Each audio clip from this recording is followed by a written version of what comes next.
For 2019, in order to reduce downforce and make the aerodynamics a little less sensitive to following another car, the big changes came at the front of the car. First, the front wing got simplified significantly. You would see all the end plates became far simpler and in terms of geometry, more or less prescribed, highly constrained. The wing became a bit wider, such that it's a bit easier to control the airflow going around the front tire. The other bit which got modified were on the front brake duct. Essentially, in the previous years, teams had developed ways to blow airflow through the axle, which we call the blown hubs, and that was quite powerful to generate outwash, but again, was quite sensitive when you would follow someone. Then the barge board themselves got reduced in height.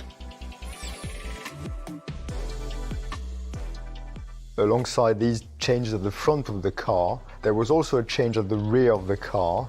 The rear wing got a bit higher, a bit wider. But the intention for that was literally for the drivers to be able to see what's happening behind them, which again affected their ability to race other cars.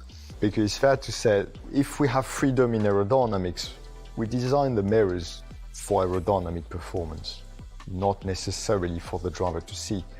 And in the previous set of regulations, it was obvious the best location for the mirror in terms of performance was somewhere when the driver looked in the mirror, he would see his rear wing. He would see nothing else. Also in 2019, there was another change on the tires where purely modified the thickness of the tread just to make the tire a little more resistant to overheating. Because in 2018, there were quite a few races which were fairly high energy. You would see tires blistering quite a lot. So this new tire for 2019 looked again quite benign, just very small reduction in thickness, but it gave large differences in how the tire behaved thermally. So then teams had to redevelop quite a lot all the tire management tools in the car, mostly speaking the front and rear brake ducts. So this kept being more and more of a challenge for the teams just to maintain the tire in the optimum temperature window.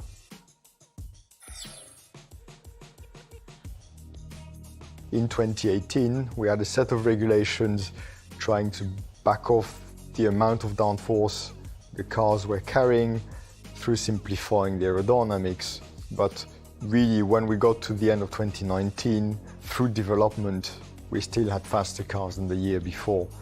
There was this ever-growing downforce level these cars would generate. The more you would learn how best to extract performance, how to optimize all your devices, it seemed like the potential was always greater and greater the more you learned.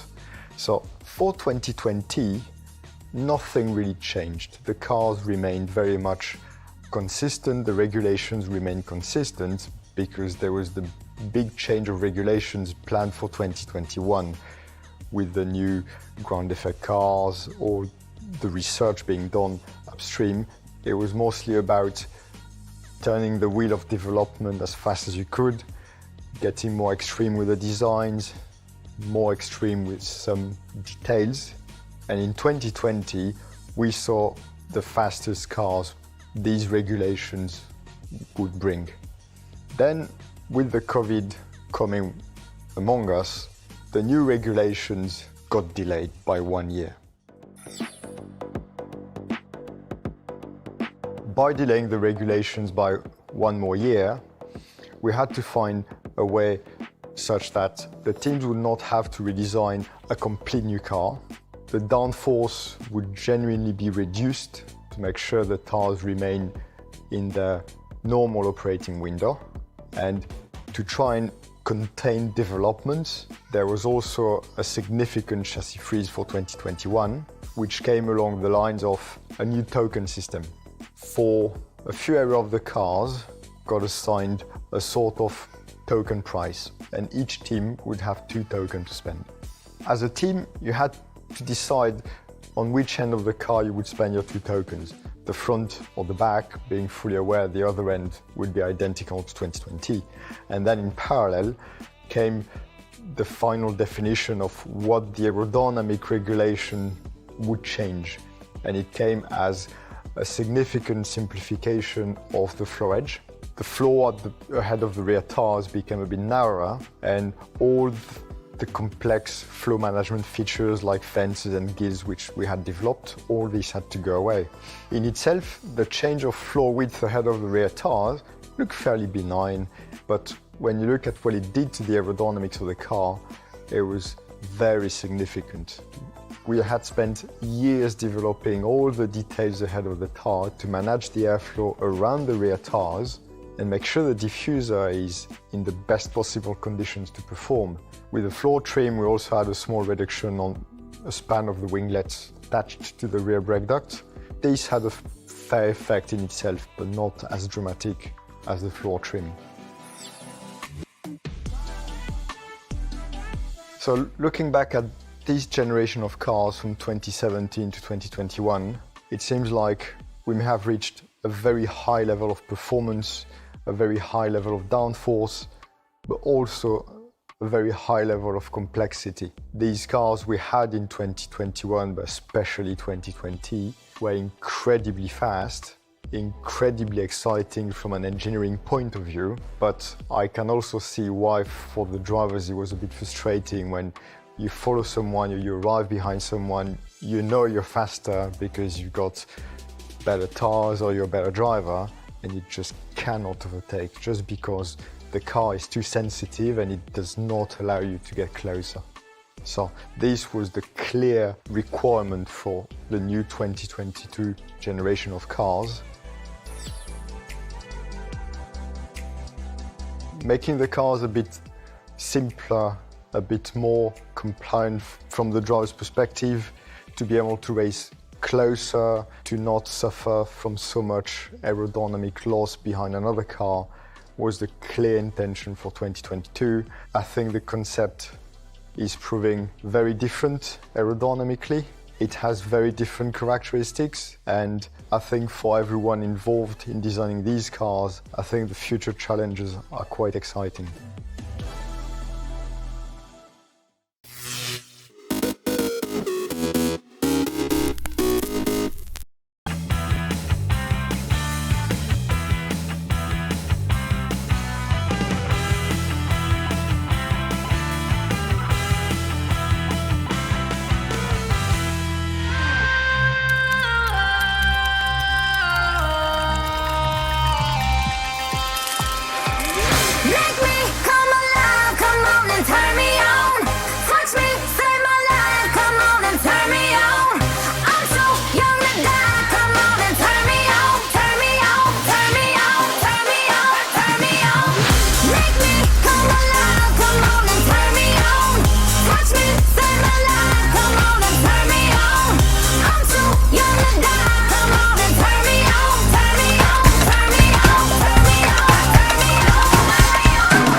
It's an IMOCA, so a race boat made specifically to race around the world in the Vendée Globe and in the ocean race.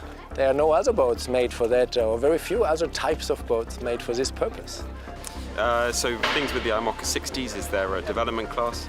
You know, we've got a basic set of rules, but there's a lot of unique kind of design and features that we can play with, and a lot of technology on the boat. And you know, there's thousands of custom pieces around the boat that have to be designed. So it's taken about 35,000 hours of design work and 45,000 hours of actual manufacturing and construction of the boat. So, you know, it's been a massive effort from the team the last few weeks. We've had 40, 50 guys working around the clock, 24/7 for the last month or so.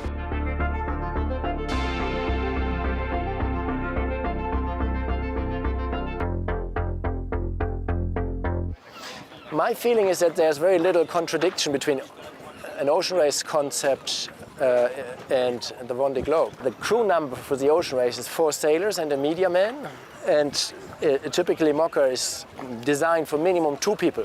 It's actually quite achievable to combine these 2 races into one boat concept, and this boat has been primarily designed for the Vendée Globe, but with the idea to have space here, so when I sail solo I can also sleep next to the winch, next to all the ropes, in the middle of the action, where when we sail as a crew, people can then sit on that bench and use the same space. The mast sits a little bit inside the deck. The boom is very flush with the cockpit, with the cockpit roof.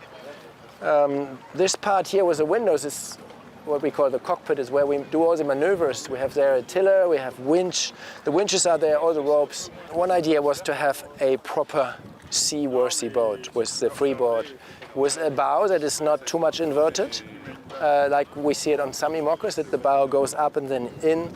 It has rather flat sides in the front, and it's a pretty high bow. We've gone for a very scow bow shaped boat, very rounded in the hull, and the idea with these kind of shapes of boats is to really deal with kind of Southern Ocean and extreme conditions, dealing with bigger waves and bigger winds. So that's kind of the main feature in the kind of newer shape that we've got with our IMOCA 60. But as well as that, we've really tried to put sensors on absolutely everything on the boat to work out, what's actually going on. We have plenty of sensor. We have also plenty of fiber optic. When I mean sensor, I mean load sensor, to make sure that we use properly the boat and we are not going to break everything, like the mast or a foil or the hull or something like that. And then it's a big work on land to analyze this data. With the foils and with the flying of the boats now, there's so much load, so much extra strains going through the boat. These foils have been designed with VPLP, both structurally and as well as from the shape point of view. And they call it Chistera foil. We have seen Dali foils and L foils and different shapes, or C foils on some boats. So these they call Chistera, which is basically a cricket thing. And so inside the boat it curves like this, or on this side like this. It means when we lower the foil, the tip will come down, and therefore we can play with different modes of using this foil, with kind of more canned down, with the flatter foil that gives more lift, or with a kind of more V foil in the water that hopefully then regulates itself for more stable flight. We will cover parts of the solar panels with the mainsail, but they will produce energy also even if they're not exposed to direct sunlight. They are much more efficient solar panels than we had on the previous boat. It's the same manufacturer, Solbian. And a lot of thought has gone into this. This is our primary energy source. When we do very long ocean passages, we can actually consume energy without being constrained by the weight of fuel. If we think of the long leg we're going to do in the ocean race from Cape Town to Itajaí, there would be a large quantity of fuel, and the fuel would be much heavier than these solar panels. So we need that for the fiber optics, for the computers, for cameras. We need more and more on these boats. We have like 7 or 8 cameras on the boat. There are a few cameras that are dedicated just to drive the boat, to control the boat, kind of technical cameras, and then there are media cameras. I would say the camera up here under the radar, that is more a media camera. That's a camera that allows a wide-angle view onto the bow, or when the mast is turned. This is a rotating mast, so there can be a wide-angle view onto the deck when we are working here, or when kind of water flushes over the deck. Then we have other cameras that just purely look into the sails, into a specific angle into the sails, some in the stern, one in the foredeck that looks vertically up. We have also a camera in the stern that looks down onto the kind of hydro generators and the rudders, so that, because from the cockpit I can't see those systems, and we want to be sure at all times that the rudders are nicely in position, nicely hooked, and that there's nothing tangled. So yeah, cameras are quite important on these boats nowadays. You can also, of course, like kind of dive through the window and look down if you want to just... Yeah, the idea is to here being able to communicate from the pit of the boat to the foredeck in a crewed situation, or solo, to have a very short way from the foredeck and jump down here and untangle a rope or anything if you're like dropping a sail or something. The essentials are all here. We have kind of all the ropes coming here through a tunnel in the middle of the cockpit. We have winches here, 4 winches. We will install them just basically the morning when we go sailing the first time in a couple of days.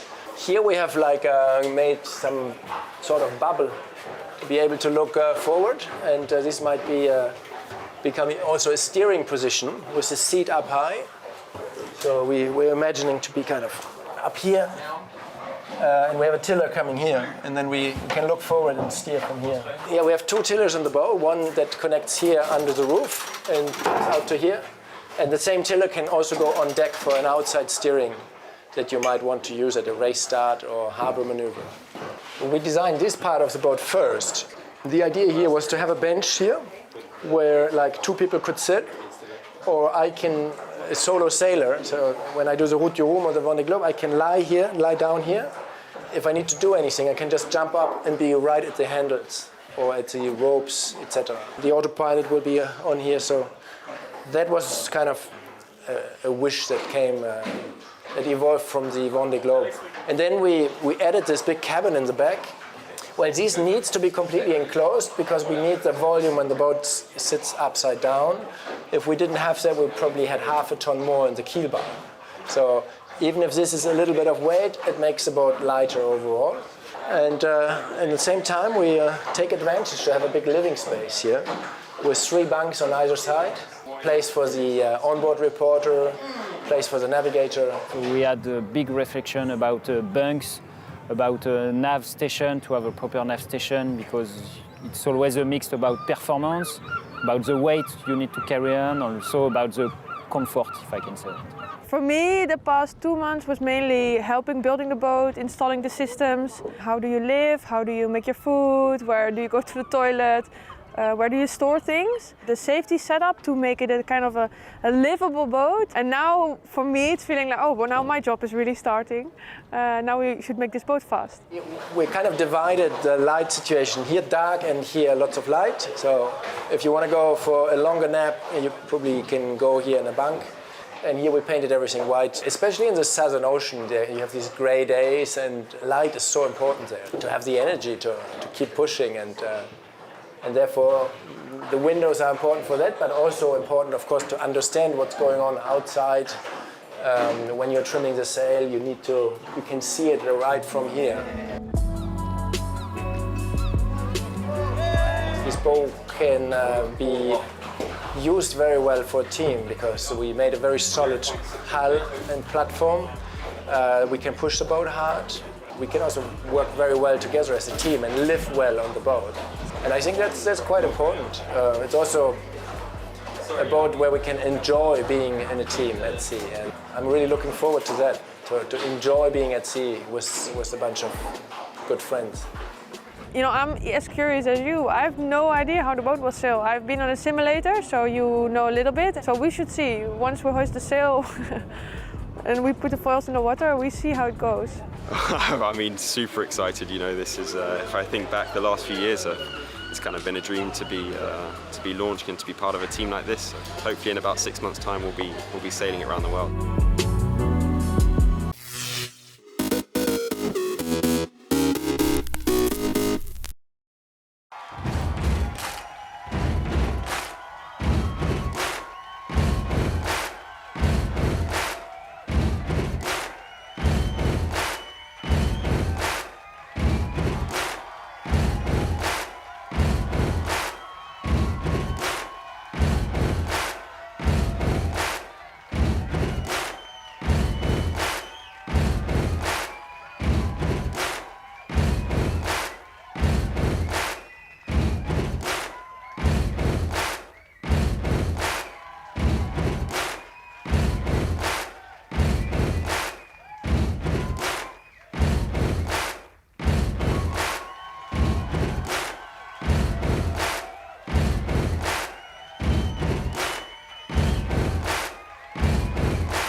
can't believe it's finally here.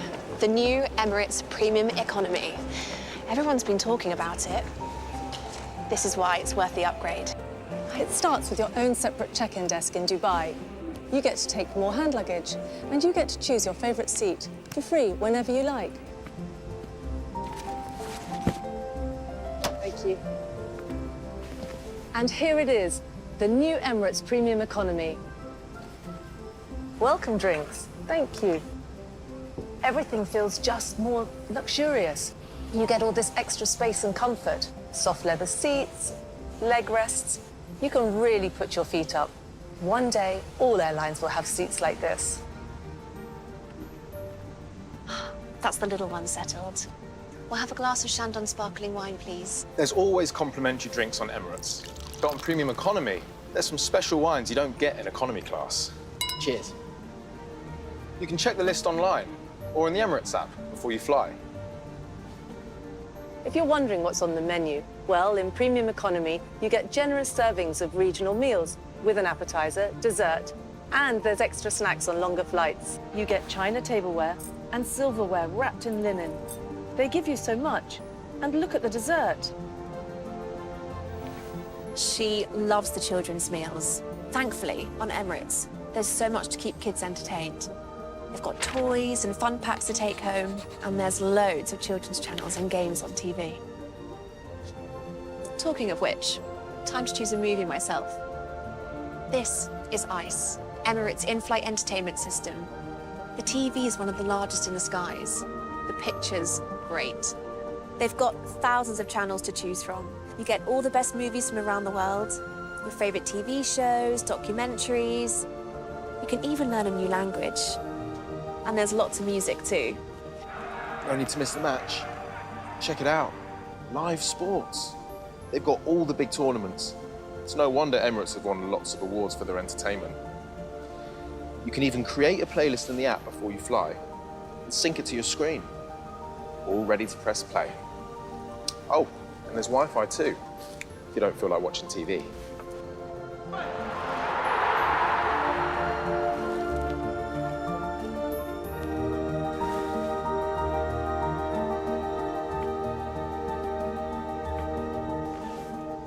What an amazing flight. The cabin crew make you feel really spoiled. It's everything you'd expect from Emirates. Go on, treat yourself.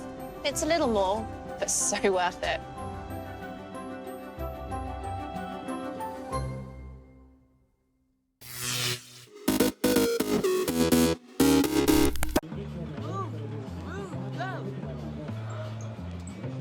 The most possible, no one foul.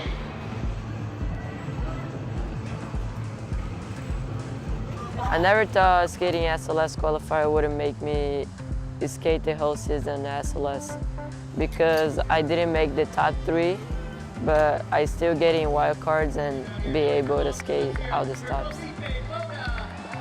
For me, my favorite stop was Salt Lake City because there was a lot of Brazilian fans and they were bringing a lot of energy for me, and skating my first SLS with the pro was like the best feeling. I was really hyped to be on the SLS, on my first SLS. I was a little bit nervous, but at the same time, I did not expect that would be like by the top with the best skaters. Seeing my name on top 7 got me so hyped, and at the same time, less nervous to skate the Super Crown, and it just got me more motivated to keep skating.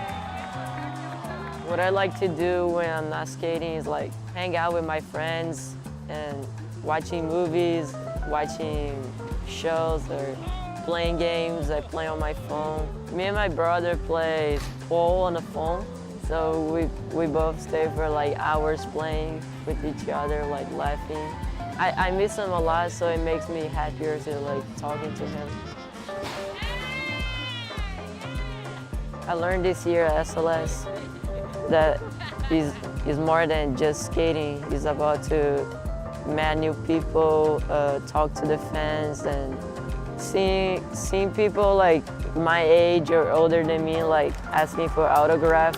It just makes me remember like when I was just getting started, and then watching P-Rod or Luan And when I first met him, it was just like so hyped, and I seen like those kids like really hyped to like see me and getting autograph.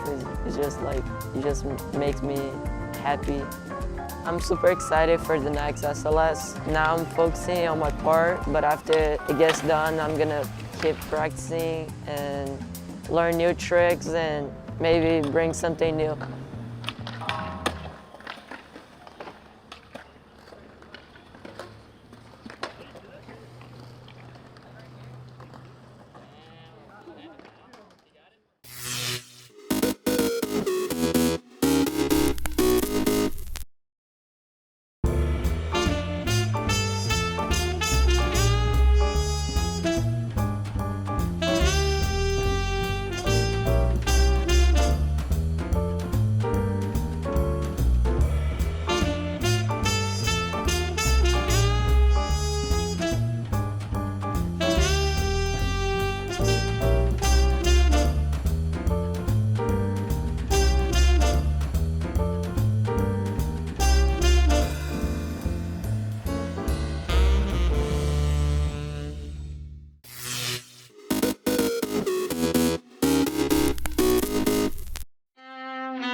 August 26, 1920. The 19th Amendment to the U.S. Constitution takes effect, giving women the right to vote. Carrie Chapman Catt is one of the leaders in the women's suffrage movement. Women's suffrage is a long story of hard work and heartache. At least 1,000 legal enactments were necessary, and every one was a struggle against ignorant opposition. 2003. Investigators pinpoint what caused Space Shuttle Columbia to disintegrate on re-entry. Damage from falling debris during the launch. Scott Hubbard is a member of the Shuttle Accident Investigation Board. We concluded that the falling foam impacting the leading edge of the wing was the cause of the breach that ultimately led to the destruction of the orbiter. But investigators also conclude NASA's overconfident management and inattention to safety contributed to the loss of Columbia and its 7-person crew. And 1974.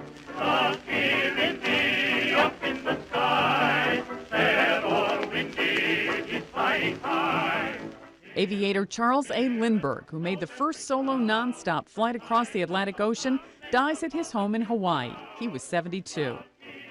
Today in history, August 26th.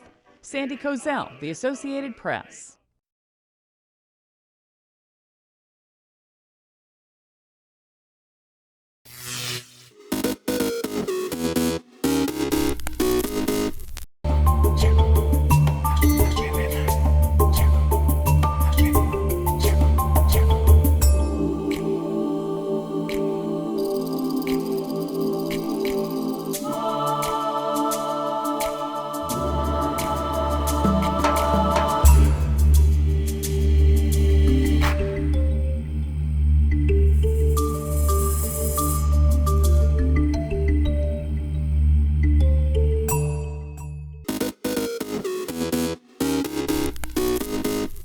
Welcome back in our studio, and in today's news,